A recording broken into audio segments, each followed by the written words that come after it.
শুক্রবার বিভিন্ন জ্বলন্ত সমস্যার দাবি এবং সমাধান খুঁজতে বিশাল মিছিলে পা মেলায় ত্রিপুরার প্রাক্তন মুখ্যমন্ত্রী মানিক সরকার।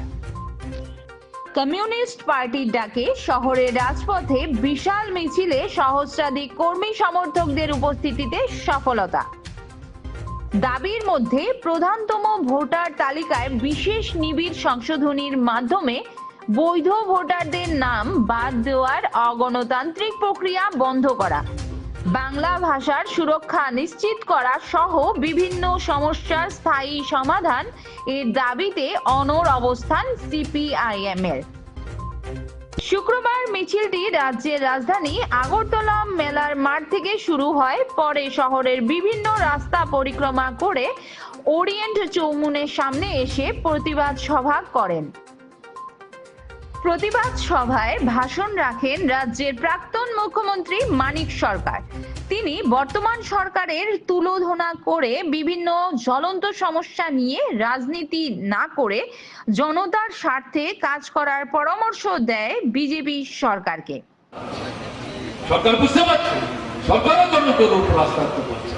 আমাদের ত্রিপুরার অভিজ্ঞতা থেকে সারা ভারতবর্ষে ক্ষমতায় টিকে থাকতে চায় এবং স্বাধীনতার পর ভারতবর্ষে বড় বড় পুঁজিপতি যারা, মাঝারের পুঁজিপতি যারা, এই ৭৫ বছরের অভিজ্ঞতায় দেখা যায়নি ঐক্যবদ্ধ ভাবে শাসক দলের পক্ষে নির্বাচনের আগে পরে সরকার চালাবার সময় দুহাত তুলে এভাবে সমর্থন আগে করতে।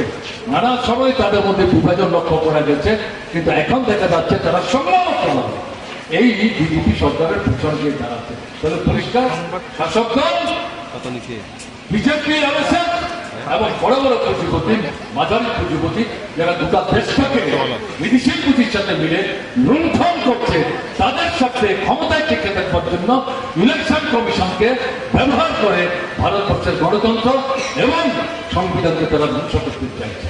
এর প্রতিবাদে প্রতিরোধে দেশের মানুষকে গড়ে উঠতে হবে ঐক্যবদ্ধভাবে সংগ্রামের ময়দানে। যারা এর বিরুদ্ধে রুখে দাঁড়াবেন ভবিষ্যৎ তাদের পক্ষেই দাঁড়াবে, এটাই ইতিহাসের অভিজ্ঞতা। সংগ্রামী মানুষ ঐক্যবদ্ধভাবে লড়াই করলে পর তাদেরকে প্রতিহত কেউ করতে পারে না। তারাই ইতিহাসের লিখন লেখেন, তারা ইতিহাস রচনা করেন, আর ইতিহাসকে যারা ধ্বংস করার চেষ্টা করে তারা নিকৃষ্ট, তারা ঘৃণিত।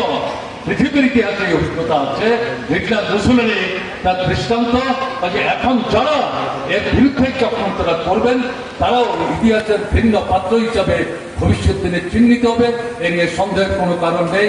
আমাদের কাছে শুধু আবেদন যে এখানে সামনের দিনে শুধু আজকের মিছিল, শুধু আজকের সভা, শুধু এই বক্তব্য আমরা রাখলাম, আপনারা শুনলেন, তার মধ্য দিয়ে যদি মনে করেন আমাদের দায়িত্ব শেষ, তাহলে আমরা ফোন করবো, আবেদন করবো বিভিন্নভাবে দল, মত, ধর্ম, বর্ণ, সম্প্রদায় নির্বিশেষে সারা ত্রিপুরা, সারা ভারতবর্ষের গণতান্ত্রিক দৃষ্টিভঙ্গি সম্পূর্ণ মানুষ সামনের দিনে বৃহত্তর আন্দোলন গড়ে তোলে সংবিধান, গণতন্ত্র এবং নির্বাচনের যে গণতান্ত্রিক পদ্ধতি রক্ষা করার জন্য এগিয়ে আসুন। এই আহ্বান আপনাদের কাছে রেখে আমি আমার কথা বলা শেষ করছি। ভালো থাকবেন, আমার নমস্কার। নিউজ ডেস্ক রিপোর্ট, যুব বিচিত্রা ডিজিটাল।